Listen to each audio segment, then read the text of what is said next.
Agora vamos falar sobre as pragas e doenças. Elas representam um grande problema na agricultura e causam impactos diretos na qualidade e produtividade das lavouras.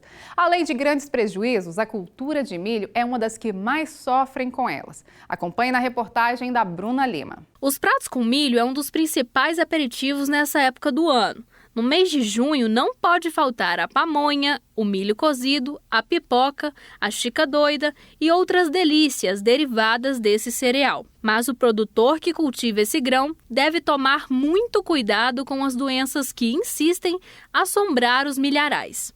Claro, isso varia de região para região, mas geralmente as doenças mais comuns se repetem nos 4 cantos do Brasil. Muitas doenças são perceptíveis a olho nu.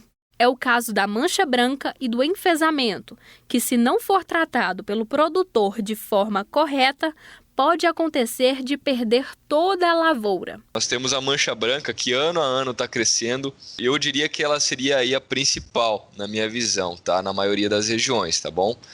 Mas nós temos uma crescente muito grande em relação aos molicutes, né? Os enfesamentos de forma geral, né?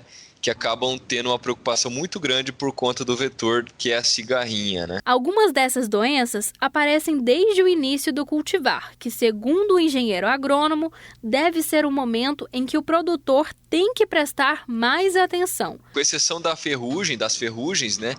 Que também vai depender do clima de cada região, mas elas começam desde cedo. Inclusive, visualmente, nós estamos vendo ano a ano elas aparecendo mais cedo, principalmente se tratando de mancha branca, tá? A gente consegue observar isso nos primeiros estádios ali vegetativos.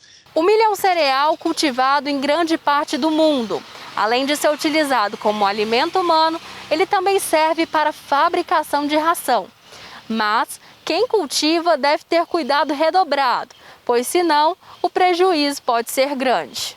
As doenças mais novas acabam gerando muita dúvida na hora da identificação. Em algumas regiões que nós já estamos sofrendo com ela aí desde o início, 2, 3 anos atrás, já se torna visual, já se torna fácil para o produtor identificar, que são, no caso dos enfesamentos, aquelas estrias, aquele nanismo, aquela planta mais amarela ou então mais arroxeada, dependendo do enfesamento, tá bom? A mancha branca é uma doença, então ela evolui com poucos dias aí das primeiras pintas que a gente vê nessa folha de milho, tá? E já o sintoma de fitotoxicidade, ele uma vez que ele é feito, né, esse sintoma de fitotoxidez, ele fica ali ao longo do ciclo até o final do ciclo, ele não avança. O fator climático tem relevância tanto para nós seres humanos quanto para as plantas.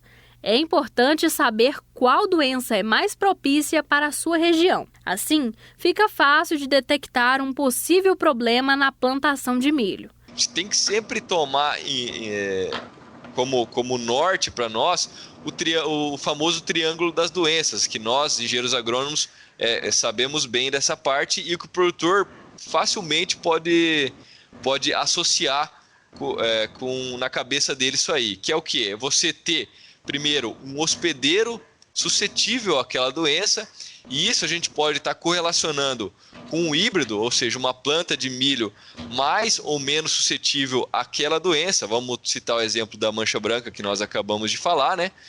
Que é a primeira coisa, o primeiro pilar, né? O primeiro vértice desse triângulo das doenças, né? Seria o hospedeiro suscetível ou não, né? Mais ou menos suscetível, digamos assim. Segundo ponto é a presença do patógeno, que nós sabemos que ele vai estar presente, né?